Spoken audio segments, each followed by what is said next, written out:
जेॾो तुंहिंजो नाम बाझबे ओॼाई मङा, जेॾो तुंहिंजो नाम बाझबे ओॼाई मङा, रिय थंभे रिय थूणीअ तूं छपर तूं छां, कुॼाड़ो कहाँ तोखे मालूम सभ की। अस्सलाम वालेकुम नाज़रीन, प्रोग्राम मेहरान क्लिनिक में अव्हांखे दिलि जी गहराइनि सां भलीकार। ऐं अव्हांजो मेज़बान डॉक्टर मखदूम बिलावल।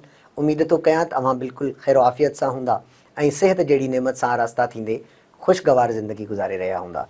नाज़रीन, ॻाल्हि कजे अगरि सेल्फ मेडिकेशन जी, यानी पाण मुरादो घर वेठे माण्हू दवा वठी जेके इस्तेमालु कनि था या वरी मेडिकल स्टोर ते वञनि था जंहिंजो मेडिकल सां एम सां बि तालुक़ु कोन्हे, उहो माण्हू बि अव्हांखे मथे जे सूर जूं ऐं सूर जूं जेके आहिनि उहे दवाऊं ॾिए थो।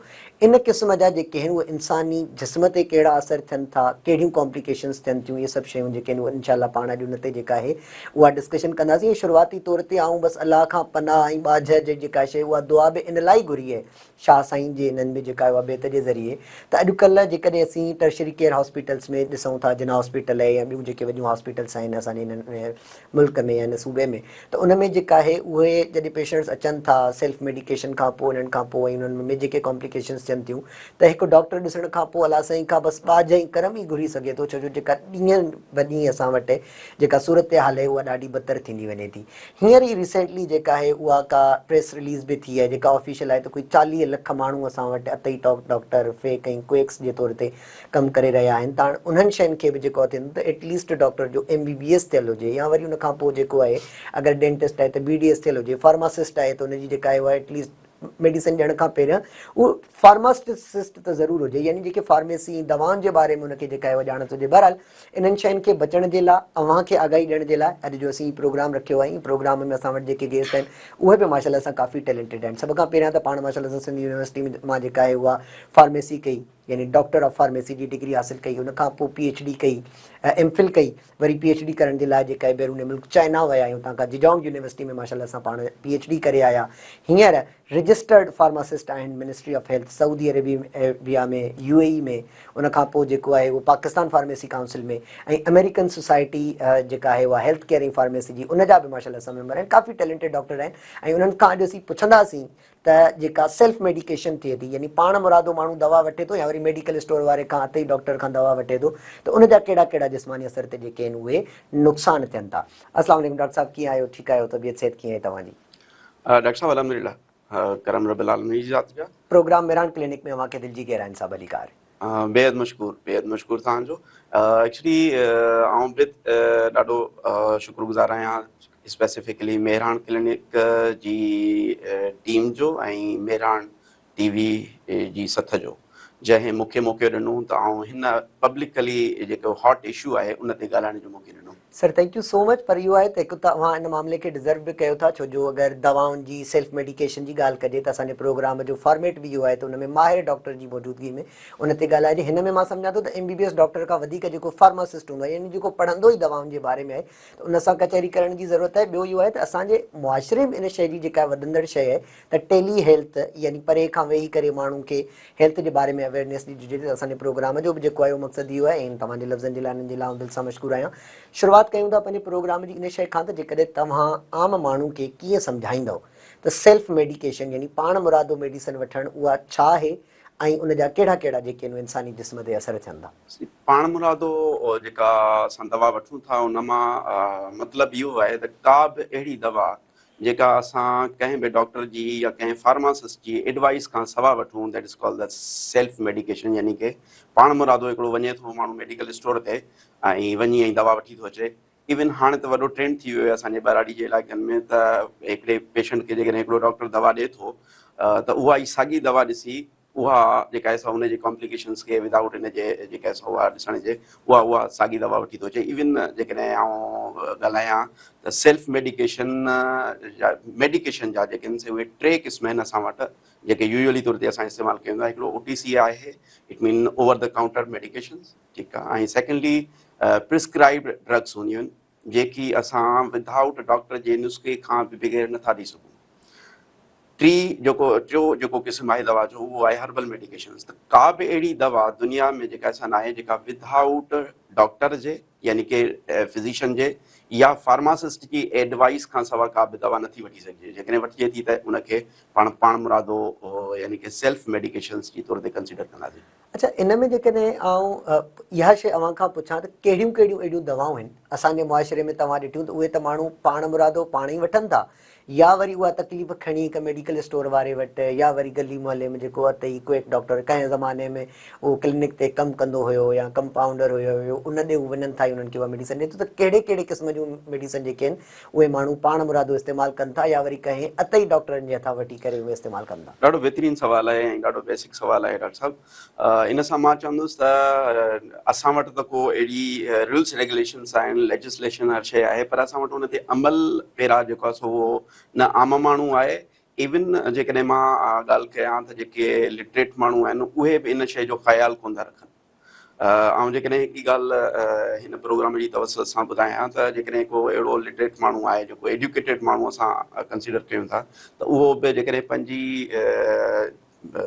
कार जे लाइ या कंहिं गाॾी जे लाइ हिकिड़ो ट्रेंड जेको आहे सो माण्हू रखे थो, ड्राइवर बि रखे थो, जेको मुमकिन आहे त 2000 जेके 10,000-20,000 जी ईंदे, पर उन खां पहिरीं इहा शइ ड्राइवर रखण खां पहिरीं बि इहा शइ तय कंदो आहे तो वटि को लाइसेंस आहे, तोखे एक्सपीरियंस आहे या व्हाट्सएवर जी कोई तजुर्बो आहे या कोन्हे? जी। पर जॾहिं असां सेल्फ मेडिकेशन यानी कि दवा पाण वठणु वञूं था मेडिकल स्टोर त उते को बि असांजी इहा क्वेश्चन हूंदो आहे त साईं तुंहिंजी क्वालिफिकेशन छा आहे?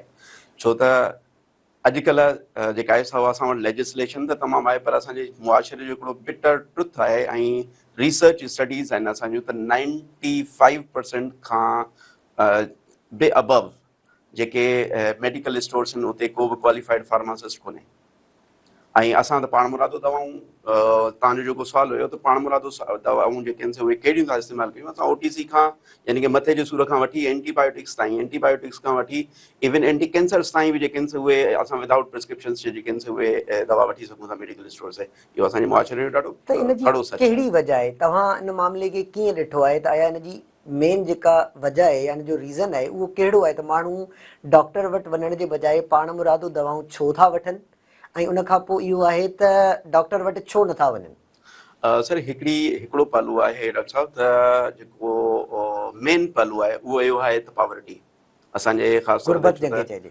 गुरबत चइजे 70% खां अबव जेकॾहिं पाण ॾिसिजे त असांजी जेका आहे सा उहा गुरबत जी लकीर खां बि हेठि थी पॉपुलेशन गुज़ारे। पहाड़ी जा इलाइक़ा आहिनि उते जेका आहे सा उहा गुरबत आहे।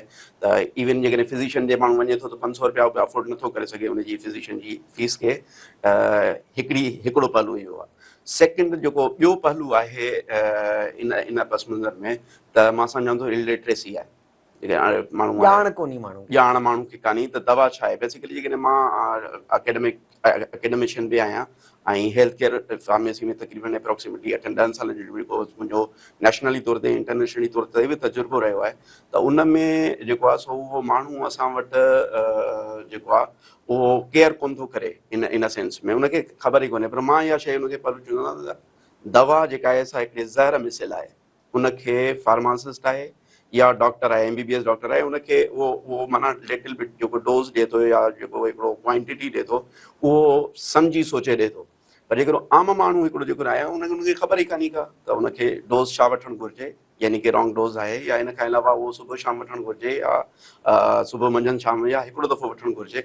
अच्छा, इवन इहा बि असां वटि जेका आहे सा उहा ख़बर न हूंदी आहे त हीअ दवा जेका आहे सा उहा पाणी सां वठणु घुरिजे या जेको आहे सो इन खां अलावा जेके आहिनि सा उहा एम्प्टी स्टमक यानी कि ख़ाली पेट ते वठणु घुरिजे या भरे पेट ते वठणु घुरिजे। इहा बि असां वटि ॼाण कोन हूंदी आहे। त इन पस मंज़र में अच्छा टी जेको अहम पहलू आहे उहा आहे लेजिस्लेशन, यानी कि असां वटि को अहिड़ो रूल्स रेगुलेशन्स अवेलेबल आहिनि पर उन्हनि जी इम्प्लीमेंटेशन कान्हे। अवेलेबल बि आहिनि, उन्हनि ते जेको आहे उहो अमल करण जे लाइ चयो बि वञे थो, पर असां उनखे अमली तौर ते नथा ॾिसूं। माना हिकिड़ी ॻाल्हियुनि जी हद ताईं, पेपर जी हद ताईं उहा शइ जेका आहे उहा डेफिनेटली ईअं ई आहे। अच्छा डॉक्टर साहब, हिकिड़ी ॿी ॻाल्हि जेका मां हिन प्रोग्राम जी तवसत सां ॿुधायां त स्पेसिफिकली इहो ॾाढो असांजे समाज जो कड़ो सच आहे त मोर देन 95% जेके मेडिकल स्टोर्स आहिनि उते फार्मासिस्ट अवेलेबल त कोन्हे, आहे ई कोन। पर उन्हनि जूं असांजी जेके दवाऊं आहिनि उहे जस्ट मेडिकल ते जेको आहे सो उहो मेट्रिकुलेशन पास जेको आहे सो छोकिरो वेठो आहे या को जेको आहे सो अहिड़ो हिन में वेठो आहे उहो उनखे जेके दवाऊं ॾिए थो। उनखे कहिड़ी ख़बर त दवाऊं छा आहिनि। मां त चवां थो त दवाऊं ज़हर आहिनि। ऐं तव्हांखे हिकिड़ो दफ़ो हिन में ॿुधायो त उहो जेकॾहिं सेल्फ मेडिकेशन जी तौर ते वठिजे थी त इन में इलाही कॉन्सिक्वेंसिस वधीक थी सघनि था। अच्छा डॉक्टर साहब, तव्हां हींअर जेका PhD कई जीजांग यूनिवर्सिटी मां, उन में तव्हांजो जेको इन में मेन मक़सदु हुयो मॉलिक्यूलर लेवल ते वञी ॿियनि एंटीबायोटिक या उन्हनि खां वधीक जो जेको आहे उहो इंसानी जिस्म ते कहिड़ो असरु थिए थो, स्पेसिफिकली एंटीबायोटिक्स या उन्हनि जे बजाए जेकॾहिं जनरल आउं अव्हां खां हिकिड़ो क्वेश्चन कयां त हिकु जेका दवा खाधी फ़ाइदो थिए थो नथो थिए उहो हिकिड़ो अलॻि सुवालु आहे, पर उहो हुन जा इंसानी जिस्म ते कहिड़ा कहिड़ा जेके आहिनि उहे साइड इफेक्ट्स थियनि था? ॾाढो बहितरीनु क्वेश्चन आहे डॉक्टर साहिबु। पहिरीं ॻाल्हि इहा आहे त जेका बि दवा असां वठूं था उनजो मेटाबॉलिज़म यानी कि उहा उनजी भञटा हाज़मू जेका आहे चइजे, हाज़मू चइजे त उहो जिगर जे ज़रिए थिए थो यानी जेको जेरो आहे। ऐं जेरो। ऐं इन खां अलावा जेकॾहिं ॾिसिजे त उहा एक्सक्रिएट यानी कि उहा जिस्म मां ख़ारिज जेको आहे सो उहो तक़रीबन जेके यूरिन में थिए थी यानी कि पेशाब जे ज़रिए थिए थी त एटलीस्ट ॿियो कुझु बि न थिए त उहो लिवर खे ऐं किडनीज़ खे असर अंदाज़ त थिए ई थिए थी, यानी कि liver and kidney injury affect थिए, लिवर जहिड़ो ऐं जेको गुर्दो आहे उहो त अफेक्ट असांजो थिए ई थिए थो, पर इन खां अलावा इलाही कॉन्सिक्वेंसिस आहिनि जेके आहिनि से असांजे हिन में ज़हन में बि कोन हूंदा आहिनि, त उहे उन तरीक़े सां जेके आहिनि से उहे शयूं असर अंदाज़ थी सघे थो ऑल ओवर बॉडी। सही। अच्छा डॉक्टर साहब, हिते हिकिड़ी शइ इहा आहे त जेका नॉर्मली तौर ते पाण हिकिड़ी पेनाडोल वठूं था, कालपोल वठूं था, को बि मथे में सूरु थिए थो, जिस्म में सूरु थिए थो त घर में पयूं हूंदियूं आहिनि ऐं पाण मुरादो माण्हू खाए जेका आहे उहा खाए थो। छा इन्हनि जा बि के टॉक्सिक ऐं जेके आहिनि उहे डोज़िस हूंदा आहिनि, घणे इस्तेमाल सां उन जो को जेको आहे उहो असरु थिए थो, या जेके आहिनि उहे इन्हनि दवाउनि जो को बि जिस्म ते असरु कोन्हे, भले अगरि माण्हू खाईंदो रहे त उन्हनि जो को बि फ़र्क़ु न पवंदो आहे इंसानी जिस्म ते? डॉक्टर मखदूम, ऐं जेकॾहिं इहा लास्ट टाइम मां तव्हांखे ॿुधायो पोइ हिन में त OTC medications over the counter medications उहे ई आहिनि जेकी असां विदाउट डॉक्टर जे पर्चे जे बि इस्तेमालु करे सघूं था, पर सिंपल हुनजो हिकिड़ो मिसाल ॾियां त असां सेल्फ डायग्नोसिस करे वठंदा आहियूं, साईं असांखे बुखार आयो आहे असां ब्रूफिन टिकी खायूं, ठीकु आहे, या पेनाडॉल पैरासिटामोल जेका आहे सो असां टिकी खायूं। बहरहाल डॉक्टर साहब, इन ते जेका आहे उहा पंहिंजी गुफ़्तगू जेका आहे जारी रखूं था। हिते वक़्तु थियो आहे नंढे हिकु ब्रेक जो, मुलाक़ात कयूं था नाज़रीन। नंढे वक़्फ़े खां पोइ असां सां जुड़ियल रहो।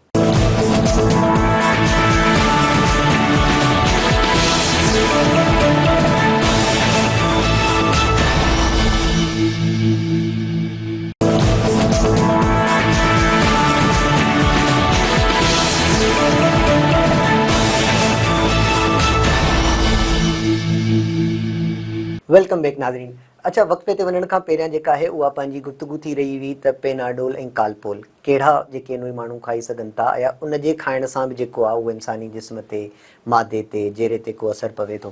त डॉक्टर साहब, इन शइ ते जेका आहे पंहिंजी गुफ़्तगू खे जारी रखूं था त जेके पेनाडोल कालपोल आहे या जेके OTC मेडिसिन असां पंहिंजी मेडिकल जी ॿोली में चवंदा आहियूं, त उहे मेडिकेशन्स जेके आहिनि उन्हनि जो बि को ग़लति असरु पवे थो, या के बि अहिड़े मरीज़ जा जेके आहिनि उहे हूंदा आहिनि जंहिंखे पेनाडोल बि न खाइणु खपे, इन बारे में अव्हांजा जेका आहिनि उहे छा चवंदा? जी डॉक्टर मखदूम, ऐं जेकॾहिं सिर्फ़ु पेनाडॉल ऐं ब्रूफिन ते ॻाल्हायां त ब्रूफिन ऐं पेनाडॉल जेकॾहिं असां सेल्फ मेडिकेशन जी तौर ते वठूं था त उन जा बि कॉन्सिक्वेंसिस आहिनि, ऐं उन सां बि जेके आहिनि से हानिकार असरु पवनि था असांजे जिस्म ते।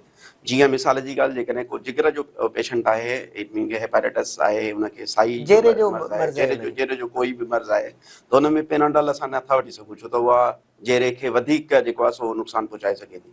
सेकेंडली, जेकॾहिं सिंपली तौर ते बुखार जे लाइ असां चवंदा आहियूं साईं ब्रूफिन, बुखार अची वियो आहे, ॿियो कुझु कोन्हे, ब्रूफिन जी दवा असांखे ॾियो, त ब्रूफिन इट मीन कि उहा इनसेक्टिसाइड सां जेके आहिनि का बि जगह जेका दवा आहे असां वठूं था त उन जा बेसिकली उहा ब्लीडिंग कॉज़ करे सघे थी, यानी कि डेंगी फीवर जेकॾहिं पाण हिकिड़ो एग्ज़ाम्पल वठूं था त हींअर ॾाढो स्पेसिफिकली जेकॾहिं आम बि आहे, त इन कंडीशन में असां बुखार जे लाइ बि जेका दवा आहे उहा बि सेल्फ मेडिकेशन जी तौर ते वठूं था, उन जा बि जेके आहिनि उहे ख़राबु असर थी सघनि था। जीअं ब्रूफिन जो तव्हांखे मां ॿुधायो त डेंगी फीवर में जेकॾहिं उहो बुखार आहे, जस्ट ख़बर न आहे डेंगी बुखार आहे, डेंगी जे करे आहे या ॿिए कंहिं सबबनि जे करे असांखे बुखार अचे थो, त उन में बि जेकॾहिं असां आइबुप्रोफिन यानी कि ब्रूफिन वग़ैरह सिरप वग़ैरह वठूं था त उहे असांखे ब्लीडिंग कॉज़ करे सघनि था। सेकेंडली, जेकॾहिं जिगर जो मर्ज़ आहे त उन में पेनाडॉल असां रेस्ट्रिक्टेड आहे, उन में असां नथा ॾेई सघूं। ॿारनि में शायदि उनखे पेनाडोल बि जेका आहे उहा नाहे ॾिनी वेंदी। बिल्कुलु ईअं आहे। अच्छा, इन खां अलावा जेकी कॉन्सिक्वेंसिस OTC मेडिकेशन्स खां अलावा हिकिड़ो ॾाढो कड़ो सच आहे, वरी बि मां हुन में कड़ो सच जो अल्फाज़ इस्तेमालु कयां थो, त असां वटि त एंटीबायोटिक्स बि सेल्फ मेडिकेशन्स जी तौर ते वठिजनि थियूं, जेकी सॼी वर्ल्ड लेवल ते जेके दुनिया में जेके आहिनि से उहे गुरबत जी लकीर खां बि हेठि जेके आहिनि से उहे क़ौमूं गुज़ारींदियूं, उन्हनि खे बि ख़बर आहे त हाणे अंडर फार्मासिस्ट जी सुपरविजन में दवा वठणु घुरिजे। असां वटि त को अहिड़ो जेको आहे सो रिवाज ई कोन्हे, कॉन्सेप्ट ई कोन्हे, छो त आउं तव्हांखे ॿुधायां पियो त 95% जेकी मेडिकल स्टोर्स जेके असां चऊं था, फार्मेसीस चऊं था, यानी कि कम्युनिटी फार्मेसीस, हुते फार्मासिस्ट अवेलेबल कोन्हे। त पोइ इहो त हिकिड़े डॉक्टर साहब इंटरनेशनल लेवल जी हिते हिकिड़ी ॻाल्हि ॾाढी अहम ऐं सम्झां थो त करणु ज़रूरी आहे, त इंटरनेशनल लेवल ते हिकु MBBS डॉक्टर आहे, उनजो कमु हूंदो आहे डायग्नोसिस करणु, उहा शइ करणु, ऐं जॾहिं मेडिसिन ॾिनी वेंदी आहे त उन में उन हिकु फार्मासिस्ट खां बि जेका आहे उहा शइ वरिती वेंदी आहे। त तव्हां पंहिंजी अखियुनि सां चाइना में या मुख़्तलिफ़ जेके बि मुल्क मां घुमिया त उन्हनि में इहे सभु शयूं तव्हां ॾिठियूं, या वरी उन में हिकु फार्मासिस्ट जो छा रोल हूंदो आहे, MBBS डॉक्टर जेको स्पेशलिस्ट डॉक्टर हूंदो आहे उनजो छा रोल हूंदो आहे? डॉक्टर मखदूम, ॾाढो बहितरीनु सुवालु आहे, छो त असांजी सोसाइटी में फार्मासिस्ट जो हिन महिल त को रोल आहे ई कोन। इहो जेकॾहिं हिकिड़ो जेकॾहिं पहलू आहे, मां सम्झां थो उन लाइ तमामु घणो अहम ऐं जेको आहे सो वक़्तु दरकारु हूंदो उन ते डिस्कशन जो, पर सिंपली तौर ते जेकॾहिं तव्हांखे ॿुधायां त इंटरनेशनली तौर ते जेकी बि दवा आहे, यानी कि मेडिकल स्टोर जेके असां हिते चऊं था, उहा जीअं रिटेल फार्मेसी आहे या कम्युनिटी फार्मेसी आहे, त उहा विदाउट फार्मासिस्ट जे रन ई नथी करे सघे, हलाए ई नथी सघिजे। उन ते जेकॾहिं फार्मासिस्ट अवेलेबल न आहे त उहो मेडिकल स्टोर खोलण जे लाइक़ु ई कोन्हे। सेकेंडली, जेकॾहिं हॉस्पिटल केयर में जेकॾहिं अचूं था, यानी कि टर्शरी केयर या सेकेंडरी केयर जेके वॾियूं हॉस्पिटल्स आहिनि, त उन्हनि में बि फार्मासिस्ट जेका जेको रोल आहे उहो डायग्नोसिस MBBS वारो फिज़िशियन कंदो या जेको कंसल्टेंट कंदो। सेकेंडली, उन ते प्रिस्क्रिप्शन जेका आहे प्रिस्क्राइब जेको उहो आहे उहो दवा कंदो। जेकॾहिं डेवलप्ड नेशन्स जी जेके आहिनि सा उहा ॻाल्हि कजे, जीअं कैनेडा, USA ऐं जेके आहिनि हिन में, त इवन जेकॾहिं मां इन में तव्हांखे ॿुधायां त 2013 में हिकिड़ो वर्ल्ड थ्रेट जेको आहे सो डिक्लेयर कयो WHO, यानी कि वर्ल्ड हेल्थ ऑर्गेनाइज़ेशन, त एंटीबायोटिक्स ऐं इन्हनि में जिते बि फार्मासिस्ट जेके आहिनि उन में न आहे, इन्वॉल्व न आहे, त उहे हेल्थ केयर सेटअप ई उन में नथो जेको आहे सो रन करे सघिजे। त असां वटि त कम्युनिटी फार्मेसीस ऐं हॉस्पिटल में बि चंद जेके आहिनि से उहे चंद हॉस्पिटल्स आहिनि, मां सम्झां थो असांजे हिन में मुआशिरे में या असांजे कंट्री में, त जिते जेके आहिनि से हाणे इहो आहिस्ते आहिस्ते जेको आहे सो उहो ट्रेंड वधे पियो त फार्मासिस्ट जी अवेलेबिलिटी हुजे, पर मां सम्झां थो त असां कोहे दूर आहियूं इन सिलसिले खां, त असांजी जेका आहे उहा एतिरे जेको आहे सो घटि वक़्त में जेका सो फार्मासिस्ट पंहिंजी पोज़ीशन वठे। अच्छा सर, केतिरे अरसे ताईं OTC मेडिसिन आहिनि, एंटीबायोटिक आहिनि, या वरी ॿियूं अहिड़ियूं दवाऊं आहिनि जेके आम तौर ते अवां पंहिंजे मुआशिरे में ॾिठियूं, उहो माण्हू केतिरे अरसे ताईं खाए त उनजे जिस्म ते जेके आहिनि उनजा पहिरीं साइड इफेक्ट्स अचणु शुरू थींदा आहिनि ऐं ज़ाहिरी तौर ते उहे माण्हू खे ॾिसण में ईंदा आहिनि? ॾाढो सुठो सुवालु आहे डॉक्टर मखदूम। OTC मेडिकेशन्स में लॉन्ग टर्म जे लाइ असां नथा वठी सघूं कंहिं बि सूरत में।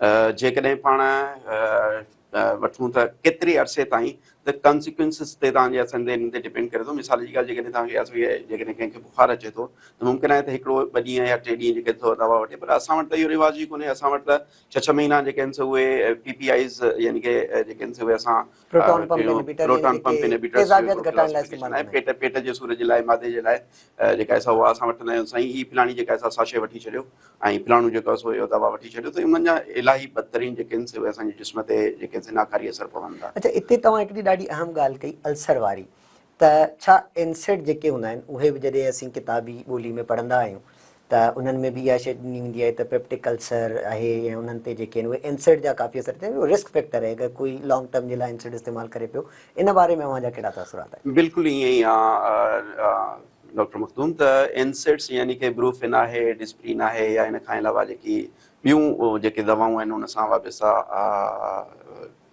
जेके आहिनि उहे असां जेकॾहिं लॉन्ग टर्म जे लाइ इस्तेमालु कयूं त असांजे जेको स्टॉमक आहे उन में अल्सरेशन कॉज थी सघे थी। अल्सर जेका आहे फर्दरली मुमकिन आहे त जेकॾहिं अल्सर असांजी सही नमूने सां ट्रीट न बि थिए त उहा जेका आहे उहा चेंज थी सघे थी कैंसर वग़ैरह में।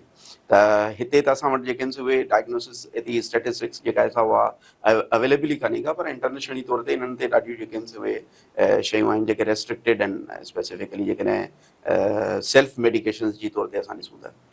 अच्छा, हाणे इन में हिते इहो सुवालु आहे त छा सेल्फ मेडिकेशन वारो, छो जो अक्सर माण्हू इस्तेमालु छो कंदो आहे, अव्हां ॾिसो त गुरबत आहे उनजे करे डॉक्टर वटि नथो वञे ऐं हू जेका आहे उहा दवा वठे थो, या वरी जेको आहे उहो उन वटि मतिलबु एतिरो टाइम कोन्हे, पैसा कोन्हनि की जो उन वञी डॉक्टर खे बि ॾेखारे दवा जो बि ख़र्चु भरे, त छा दवा जेका हुन वरिती डॉक्टर जी हिन जे बजाए या पाण मुरादो वरिती या स्टोर वारे जे सलाह मशवरे सां वरिती, उहे एंज़ाइटी डिप्रेशन यानी अॻिते हली उन जे लाइ वरी उहे ई ज़हनी साइकोलॉजिकल ऐं जेकॾहिं आम लफ़्ज़नि में चवां त नफ़्सियाती तौर ते बि छा उनखे उहे डिस्टर्ब करे सघनि थियूं? डेफिनेटली डॉक्टर मखदूम ईअं ई आहे बिल्कुलु। जेकॾहिं असां सिर्फ़ु पेनाडॉल CF यानी कि कफ ऐं कोल्ड जे लाइ हिन में असां फ्लू लाइ वठूं था त उन में कैफ़ीन हूंदी आहे। जेकॾहिं असां लॉन्ग टर्म में इन्हनि में जेकॾहिं वधी थो आहे उनजो साइड इफेक्ट आहे जेका असां उहा एंज़ाइटी। इवन ब्रूफिन जेकॾहिं असां वठूं था त उनजो मैदे ते नाकारी असर आहिनि उनमें, जीअं तव्हांखे मां ॿुधायो त GI अल्सर काज़ करे सघनि थियूं। इन खां अलावा जेकॾहिं सिर्फ़ु ओवर द काउंटर मेडिकेशन्स जेके आहिनि, यानी कि असां नॉर्मली तौर ते वञूं ऐं मेडिकल स्टोर तां वञी वठी अचूं त डॉक्टर जे पर्चे खां बग़ैर, त उन्हनि जा इहे एतिरा कॉन्सिक्वेंसिस आहिनि त जेके प्रिस्क्राइब्ड ड्रग्स आहिनि उन्हनि जा त इंतिहाई जेके आहिनि भयानक जेके आहिनि हिन में थियनि था असर अंदाज़ थियनि थियूं। उन जे करे ऐं जेकॾहिं हिकिड़ी ॻाल्हि आउं तव्हांखे ॿुधायां त इवन जेकॾहिं असां वटि प्रॉपरली स्टैटिस्टिक्स ते जेकॾहिं असां जेकॾहिं फोकस कयूं त इवन 2 छॾे 3 माण्हू जेको आहे असांजो गुर्दे जो जेको सो मरीज़ अचे थो। इन खां अलावा ड्रग इंटरेक्शन्स जे करे, माना इन खां एडवर्स ड्रग रिएक्शन्स जे करे, त इहो असां वटि त बेसिकली स्टैटिस्टिक्स ई कान्हे का इन मुतालिक़ जिते असां रिलाए करे सघूं, ऐं जेकॾहिं आहे बि त उहा उनजी इम्प्लीमेंटेशन कान्हे असां वटि, अंग अखर में मौजूदु अंग नाहे। अखर बि ॾाढी मौजूदु जेका आहे उहा सुठी ॻाल्हि कई तव्हां डॉक्टर साहब। अच्छा डॉक्टर साहब, हाणे हिते हिकिड़ो इहो सुवालु आहे त अक्सर ईअं थींदो आहे, खंघि थी, मथे में सूरु पियो, बुख़ारु थियो, इहो थियो त माण्हू इहो चवंदो आहे त कोन मूंखे ई बुख़ारु थियो हुयो, ही डॉक्टर हिन दवा इहा ॾिनी हुई, हाणे तव्हां बि इस्तेमालु कयो। या वरी ईअं थींदो आहे त स्लीपिंग पिल्स, हाणे ब्रांड्स जा नाला तव्हां हुन वठंदुमि, पर जेको आहे स्लीपिंग पिल्स जे तौर ते माण्हू जेके आहिनि उहे खाइनि था, या त कंहिं ॿिए जे चवण ते वठनि था, या वरी पाण मुरादो इहे एंज़ाइटी पिल्स आहिनि, स्लीपिंग पिल्स आहिनि, उहे खाइनि था, त उनजा इंसानी जिस्म ते कहिड़ा कहिड़ा असर थियनि था? मां सम्झां थो त पहिरियों जेको आहे हुनजो आहे एंज़ाइटी यानी कि डिपेंडेंसी, उन ते डिपेंड आदी थी वञे थो, आदी थी वञे थो। ऐं सेकेंडली जेकॾहिं हिन में अचूं त उनजा जेके साइड इफेक्ट्स वग़ैरह आहिनि उन्हनि खे असां कंसिडर कंदा आहियूं त उनजे असांजे जिस्म ते उनजा बेनाकारी असर थियनि था। ॾिसो, हिकिड़ी जेका बि दवा आहे, मां being a pharmacist health care सां वाबस्ता ऐं एकेडमिशन जी तौर ते ऐं इहा शइ ईअं सम्झो त तहक़ीक़ बेस्ड चई सघां थो, रिसर्च बेस्ड जेका आहे उहा चई सघां थो त का बि दवा आहे उहा साइड इफेक्ट्स खां पाक आहे कान। फ़ाइदो हुजे न हुजे, हुनजो साइड इफेक्ट त हूंदो, ज़रूरु हूंदो, छो त केमिकल आहे। पर सवाल इहो आहे त उनजो रिपोर्टेड साइड इफेक्ट्स आहे या न आहे, इहो सवाल आहे असां वटि। जेकॾहिं साइड इफेक्ट घटि आहे, मिसाल जी ॻाल्हि पेनाडॉल आहे, उनजो साइड इफेक्ट जेका आहे उहा तमामु घटि आहिनि, उनजे करे असां वठी सघूं था, पर लॉन्ग टर्म में नथा वठी सघूं। सेकेंडली एनसेड्स आहिनि, जेके आहिनि से आइबोप्रूफिन आहे, या इन खां अलावा जेके ॿियूं जेके आहिनि से दवाऊं आहिनि, त उन मुतालिक़ जेकॾहिं आहे त असां जेके असां उनजा साइड इफेक्ट तमामु नाकारी थियनि था, असांजे हिन ते नाकारी असर जेके आहिनि से उहे असांजे जिस्म ते पवनि था, जेकी अॻिते हली एंज़ाइटी बि कॉज़ करे सघनि था, डिप्रेशन कॉज़ करे सघनि था, इवन लिवर ते यानी कि जिगर ऐं गुर्दे ते त हुनजो असर थिए ई थिए थो। इहा मां तव्हांखे ॿुधायो त जेकॾहिं 2 दवाऊं असां गॾु बि वठूं था त हुनजा जेनेटिकली तौर ते जेके आहिनि से उहे जेका मोरूसियत ते हिननि ते उन्हनि जी जेके आहिनि से असर थी सघे थो। छो त आउं रिसेंटली जेकॾहिं हिकिड़ी आउं ॿुधायां त प्रोजेक्ट ते कमु कयो त उन में 2 दवाउनि जे कॉम्बिनेशन जे, यानी कि एंटीबायोटिक्स ऐं एंटी कैंसर जी जेका आहे हुन ते मूं थोरी स्टडी कई हुई, ड्रग इंटरेक्शन ड्रग इंटरेक्शन्स जे तौर चई ते, था सघूं। त उन में उहा जीन जी मॉडिफिकेशन थी वञे जेका इन्वॉल्व आहे जिगर ऐं गुर्दे जे ते नाकारी असर हुन में इंजरी कॉज़ करे सघे थी। बहरहाल डॉक्टर साहब, असांजी गुफ्तगू हिन ते जारी आहे ऐं इंशाल्लाह मुलाक़ात थिए थी हिकु नंढे ब्रेक खां पोइ।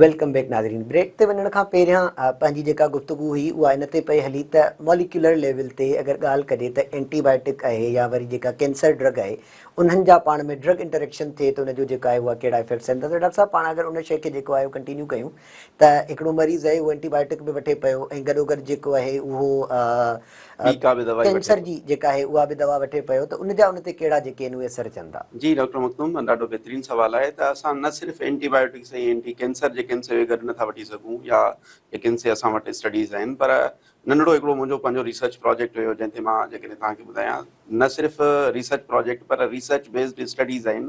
त उन में ॿ जेकॾहिं दवाऊं, न सिर्फ़ु एंटीबायोटिक्स ऐं एंटी कैंसर, पर जेकॾहिं ॿ दवाऊं आहिनि, कहिड़ियूं बि ॿ दवाऊं जेकॾहिं असां गॾु वठूं त उन जा चवंदा आहियूं ड्रग ड्रग इंटरेक्शन्स, यानी कि उन में ॿिन्ही में जेको सो तबादलो थिए थो, प्रॉब्लम थिए थो, त उन में मॉलिक्यूलर लेवल ते जेकॾहिं मां तव्हांखे ॿुधायां त मॉडिफिकेशंस, जीन जी मॉडिफिकेशंस थी सघे थी ऐं उन में इन्वॉल्वेशंस इलाही हाई जेके आहिनि से उहे लिवर इंजरी आहे, किडनी इंजरी आहे, इवन जेके ॿिया जेके असां वटि प्रॉब्लम्स यानी थियनि था, जीन जेकी म्यूटेशन जो जेको आहे उहो जीन म्यूटेशंस थी सघंदी, या मुंहिंजी पंहिंजी जेका आहे उहा रिसर्च प्रोजेक्ट जो मां ॿुधायांव थो, उन जूं रिज़ल्ट्स मां तव्हांखे ॿुधायां पियो।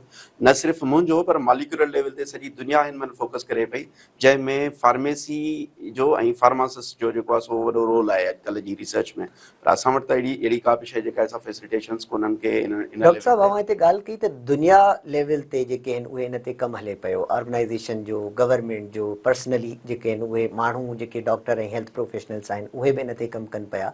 त दुनिया में अवां छा ॾिठो त जेके सेल्फ मेडिकेशन आहे उनखे रोकण जे लाइ गवर्नमेंट जे तरफ़ां कहिड़ा कहिड़ा जेके आहिनि उहे क़दम खयल हुआ, ऐं उनखां पोइ जेको आहे उहो अगरि स्पेसिफिकली थोरी ॻाल्हि कजे त health care professional, pharmacist, doctor, उन में कहिड़ो रोल हुयो, आम माण्हू जो उन मामले में कहिड़ी जेका आहे प्रैक्टिस हुई, तासुरात हुआ? ॾाढो बहितरीनु सुवालु आहे डॉक्टर मखदूम। मां सम्झां थो जेको मुंहिंजो 5-8 सालनि जो जेको एक्सपीरियंस रहियो आहे, त उन में हिकिड़ो प्रोमिनेंट हिकिड़ो हुनजो मिसाल आहे त आउं पंहिंजे हिन ते फार्मासिस्ट डेस्क ते वेठो हुउसि, जिते आउं कम्युनिकेट कयां पियो हिकिड़े अरेबिक पीपल सां जेको ॿाहिराड़ी सां वाबस्ता हुयो। त उनखे बि इहा शइ ख़बर हुई त आउं फार्मासिस्ट यानी कि डॉक्टर ऑफ फार्मेसी खां सवाइ का बि मेडिकेशन न आहे वठणी। न उहो उनखे चयूं पिया त उन चयो त डॉक्टर ऑफ फार्मासिस्ट किथे आहे, डॉक्टर किथे आहे, उन खां दवा वठां। त ॻाल्हि हिते अचे थी त पाण मुरादो यानी कि सेल्फ मेडिकेशन्स जी जेका आहिनि सा उन में गवर्नमेंट जो रोल छा आहे त असां वटि लेजिस्लेशन आहे। इन पस मंज़र में जेकॾहिं मां तव्हांखे ॿुधायां त का बि फार्मेसी, जीअं असां अॻु में ॻाल्हि कई त का बि फार्मेसी फार्मासिस्ट खां विदाउट रन नथी करे सघिजे, पर असां वटि फार्मासिस्ट जी अवेलेबिलिटी कान्हे। त इन में जेको पाण मुरादो जेको आहे उहो दवा वठण जो जेको आहे, त उनखे असां उनजो जेको लेवल आहे उनजी जेका हिसा उहा घटाए सघिजे थी। त सिर्फ़ु इहो आहे त असां वटि लेजिस्लेशन जी इम्प्लीमेंटेशन हुजे, रिटेल फार्मेसी ते, कम्यूनिटी फार्मेसीज़ ते, जेकी बि असांजो जेके आहिनि से उहे विदाउट फार्मासिस्ट जे जेके आहिनि से उहे आहिनि, त उन्हनि खे क्लोज़ करणु घुरिजे ऐं चैन फार्मेसीज़ खोलणु घुरिजनि। ऐं सेकेंडली जेकॾहिं आहे त उन में पब्लिक अवेयरनेस, जीअं ही मेरान क्लिनिक जो प्रोग्राम आहे, इन तरीक़े जा जेके आहिनि से उहे प्रोग्राम्स असांखे करणु घुरिजनि, न सिर्फ़ु असांखे पर ॿिया जेके हेल्थ केयर प्रोवाइडर्स आहिनि, इन खां पर अलावा जेकॾहिं जेके हिते थोरो हिन में न अञा पाण ॻाल्हि कयूं त स्पेसिफिक वे में त जेके ॿाहिरां जूं इंटरनेशनल गवर्नमेंट्स आहिनि उहे सेल्फ मेडिकेशन खे रोकण जे लाइ उन्हनि जा कहिड़ा पैटर्न ऐं कहिड़ियूं जेके आहिनि उहे माना हिकिड़ो चइजे त टेक्निक्स आहिनि जंहिंजे थ्रू आम माण्हू अवेयर त थिए ई थिए थो, पर हू अगरि चाहे बि सही त उनखे जेका आहे न उहा मेडिसिन कोन मिलंदी विदाउट प्रिस्क्रिप्शन, त उन्हनि जा कहिड़ा कहिड़ा टेक्निक्स आहिनि? उनजो पहिरीं इहा जेका उहा टेक्निक आहे त फार्मेसी ते एटलीस्ट फार्मासिस्ट अवेलेबल हुजे, रिटेल फार्मेसी यानी कि कम्यूनिटी फार्मेसी। जीअं असां वटि स्ट्रीट में मेडिकल स्टोर जो नालो जेको आहे सो आहे, फार्मेसी त असां जेका असां कंहिं आम माण्हू खे पुछंदासीं उनखे ख़बर ई कान्हे त फार्मेसी आहे छा। सेकेंडली जेकॾहिं मेडिकल स्टोर आहे, सिंपली तौर ते जेकॾहिं असां पंहिंजी लैंग्वेज में चऊं ऐं पंहिंजी ज़बान में चऊं, त मेडिकल स्टोर ते एटलीस्ट फार्मासिस्ट जी अवेलेबिलिटी खे यकीनी बणाइजे, पहिरियों आंसर आहे। ऐं इंटरनेशनली तौर ते बि इहो ई जेको आहे सो कानून आहे त कंहिं बि फार्मेसी जेका फार्मेसी आहे उहा जेकॾहिं फार्मासिस्ट न आहे जंहिं आवर्स में, त उहा फार्मेसी जो दुकान बंदि हूंदो, इट मीन फार्मेसी उहो मेडिकल स्टोर बंदि हूंदो। अच्छा, उते बि जेकॾहिं आम माण्हू ईअं ई पर्ची खणी, जीअं मूं वटि का बि डॉक्टर जी पर्ची ठहियल आहे, पर्ची खणी कंहिं बि स्टोर ते वेंदो त कंहिं बि स्टोर ते उहा मिली सघिजे थी, या वरी कोई कंप्यूटराइज़ EMR सिस्टम हुनजो रिकॉर्ड मौजूदु हूंदो आहे जंहिंखे टेली कबो आहे त इहा ई माण्हू जेका पर्ची खणी आयो आहे उहा वाक़ई में कंहिं डॉक्टर ई लिखी आहे, या जीअं अॼुकल्ह हिते आहे त कोई ॼाण सुञाण में या वरी किथां खां जेको आहे कोई स्टाफ मेंबर उहा दवा लिखी ऐं उहा खणी आयो, त इन शइ खे कीअं उते जेको आहे उहो सम्झो वेंदो आहे? ॾिसो मखदूम, हिकिड़ी त आहे त तव्हां वटि डॉक्टर जो जेको पर्चो आहे उहो आहे वैलिड आहे या न आहे, त इहो पहलू अञा कुझु ॿियो आहे जंहिं ते डिस्कशन पाण खे करणु घुरिजे। पर डेफिनेटली जेकॾहिं असांजे मुआशिरे में त एतिरो आहे त असां सिर्फ़ु जेको आहे सो हुन खां ॿुधी चवंदासीं बाबा मथे जे सूर जी या बुखार पिलाणे खे आयो आहे, त असांखे मथे जे सूर जी या बुखार जी जेका दवा ॾियो, असांखे ख़बर कोन्हे त बुखार बि कहिड़े क़िस्म जो आहे। ठीकु आहे। ऐं दवाउनि जी रही ॻाल्हि दवाउनि जे पर्चे जी, त असां वटि मां सम्झां थो त जेके हिन से रेयर केसिस में जेके हिन से हिननि में आहिनि, त जेके हुन से मेडिकल स्टोर वारा पुछंदा आहिनि साईं डॉक्टर जो पर्चो असांखे खपे। रेयर केसिस में यानी कि को पढ़ियो लिखियो जेकॾहिं कोई हिकिड़ो माण्हू वेठो आहे हुते, हुनखे फार्मासिस्ट हूंदो आहे हिन में, त उहो चवंदो आहे दवा जो पर्चे खां सवाइ दवा कोन ॾींदुसि। पर इहा शइ जेका आहे सा इंटरनेशनली तौर ते आहे, त विदाउट पर्चे जे त को कॉन्सेप्ट ई कोन्हे दवा ॾियण जो। अच्छा डॉक्टर साहब, हिते हिकिड़ी शइ आहे त पाकिस्तान में कहिड़ियूं कहिड़ियूं लेजिस्लेशन्स मौजूदु आहिनि, जेकॾहिं शॉर्ट वे में पाण हुन ते डिस्कस कयूं। अगरि को सेल्फ मेडिकेशन ईअं ॾिए थो या वरी हुन वटि जेको आहे त उनजे ख़िलाफ़ु अगरि सुभाणे पोइ परीहं पकड़ थिए थी त उनखे कहिड़े क़िस्म जी सज़ा थी सघे थी? जी डॉक्टर मखदूम, असां वटि लेजिस्लेशन जी ॻाल्हि कजे त 1976 जो यानी 1976 जो ड्रग लॉ जेको आहे सो अवेलेबल आहे। ऐं उन्हनि जी जेकॾहिं सेक्शन्स ते इन्हनि ते जेकॾहिं अचूं त इन में तमामु जेके आहिनि से हाई जेके आहिनि से पेनल्टीज़ आहिनि। पर असांजे इन में जेकॾहिं नॉर्मली प्रैक्टिस में जेकॾहिं हुन ते ॻाल्हाइजे त हुनजी का बि इम्प्लीमेंटेशन कान्हे। छो त तव्हां बि असांजे जेके हिन मुआशिरे जा माण्हू आहियूं, त जेकॾहिं को आम माण्हू बि वञे थो, इवन जेकॾहिं को पढ़ियो लिखियो बि माण्हू वञे थो, त एंटीबायोटिक्स बि विदाउट डॉक्टर जे पर्चे जे वांगुरु ईअं जीअं जेके किरयाने जी दुकान तां पाण जेके से दाल चांवर वठी अचूं त इन जेके से इन तरीक़े सां असां एंटीबायोटिक्स वठी ईंदासीं। को मसइलो ई कोन्हे का बि दवा तव्हांखे जेका आहे उहा पर्चे खां बग़ैर मिली वेंदी। छो त अॻिलो माण्हू सम्झे ई कोन थो इलिटरेसी जे करे, या जेको आहे सो माण्हू सम्झे ई कोन थो त इहा इम्पोर्टेंट आहे त मां दवा पियो वठां पंहिंजे लाइ, उहा मुंहिंजे लाइ ई हानिकार थी सघे थी। अव्हांजे तरफ़ां आम माण्हू जे लाइ आख़िरी कहिड़ो मैसेज आहे? मां सम्झां थो त उन असांजे माण्हू खे, आम माण्हू खे इहा शइ सम्झणी पवंदी त दवा बेसिकली उहा आहे जेका असां डॉक्टर यानी कि फिज़िशियंस जे ऐं फार्मासिस्ट जे कंसल्ट सां वठूं। जेकॾहिं उहा दवा उन जी रहनुमाई खां सवाइ जेकॾहिं वठूं था त उहा ज़हर आहे। बहितरीनु। ऐं असांखे इन शइ जे लाइ पंहिंजो पाण खे जेको आहे सो उहो हेबिचुअल करिणो पवंदो, ऐं गवर्नमेंट खे स्पेसिफिकली इहा शइ बावर कराइणो पवंदो असांजी हिन में, त हर हिकु मेडिकल स्टोर ते यानी कि फार्मेसीज़ ते, रिटेल फार्मेसी या कम्यूनिटी फार्मेसी चऊं, त उन में जेको आहे सो फार्मासिस्ट जी अवेलेबिलिटी तमामु ज़रूरी आहे। वॾी महिरबानी डॉक्टर साहब, thank you so much programme में आया। ऐं नाज़रीन, अॼु जेकॾहिं मुख़्तसरनि तौर ते तव्हांखे ॿुधायां त सभ खां पहिरियों पाण इहा ॻाल्हि कई त सेल्फ मेडिकेशन जो मतिलबु छा आहे। उहा दवा जेका तव्हां कंहिं डॉक्टर ऐं फार्मासिस्ट जी जेका आहे उहा इन खां सवाइ पाण वरिती, पाण जेका आहे उहा खाधी। फार्मासिस्ट जो मतिलबु इहो आहे तव्हां मेडिकल स्टोर ते विया, कंहिं अहिड़ी जेको आहे उहो हुते माण्हू कमु करे थो, या वरी को नौजवान आहे घणे अरसे खां वठी कमु करे थो, त हुनखे थोरो तजुर्बो त थी वेंदो आहे, पर हुनखे इहा शइ ख़बर कोन हूंदी आहे त कहिड़ी दवा जो कहिड़ो साइड इफेक्ट थी सघे थो। इफेक्ट जी थी सघे थो उनखे ख़बर हुजे, पर साइड इफेक्ट जी उनखे ख़बर न हूंदी आहे। नंढिड़ो अगरि मिसाल ॾियां त हिकिड़ो माण्हू अगरि खंघि जे लाइ वञे थो, त मूंखे खंघि आहे, त हुनजे लाइ तव्हां का हिकिड़ी जेका आहे उहा सीरप वरिती, पर खंघि जा बि इलाही सारा क़िस्म हूंदा आहिनि।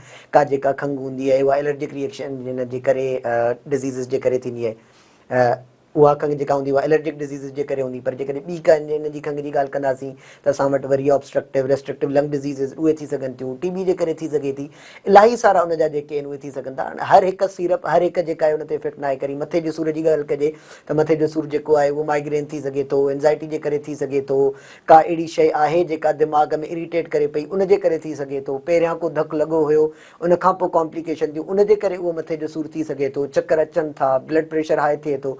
त ब्लड प्रेशर हाई थियण जा बि इलाही सारा जेके वजूहात हूंदियूं आहिनि, पर जेको आम डॉक्टर हूंदो आहे, आम डॉक्टर त उनखे न चवां, कोई हूंदो आहे अतई डॉक्टर हूंदो आहे, त उनखे इन शइ जी ख़बर न हूंदी आहे त कहिड़ी शइ आहे, कहिड़ी बीमारी आहे, उनजा कहिड़ा कहिड़ा कॉज़िस आहिनि।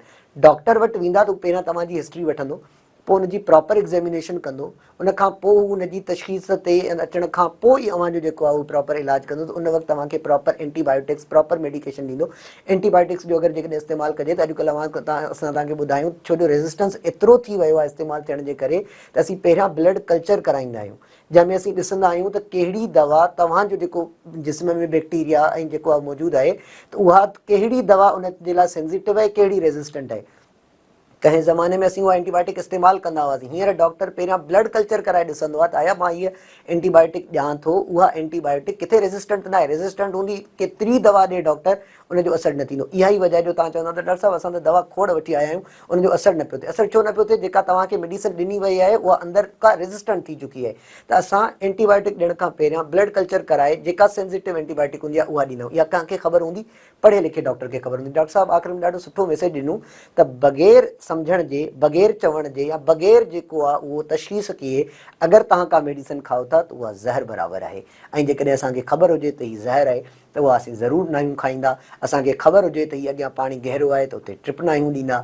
असांखे ख़बर हुजे अगरि हीअ बाहि आहे हिन में हथु विझंदासीं त उहा उज़ो या जेका आहे उहो जिस्म सड़ी सघे थो, त असीं उन बिल्कुलु न आहियूं वेंदा, पाण बि न आहियूं वेंदा, पंहिंजे प्यारनि खे बि न आहियूं जलींदा। ईअं ई अव्हांखे हिकु डॉक्टर हुजण जी हैसियत सां असांजी ज़िमेदारी आहे आगाही ॾियूं पिया। ॿुधण खां पोइ तव्हांजी ज़िमेदारी आहे त तव्हां उन शइ ते अमल कयो त जीअं ईंदड़ वक़्त में असीं हिन पंहिंजे मुआशिरे खे सिहतमंद मुआशिरो बणाए सघूं। इनशाला मुलाक़ात थिए थी अव्हां सां हिकु नए हफ़्ते, नई जेका आहे उहा आहे हिन बीमारी ते। जेसीं ताईं इजाज़त, अल्लाह हाफ़िज़।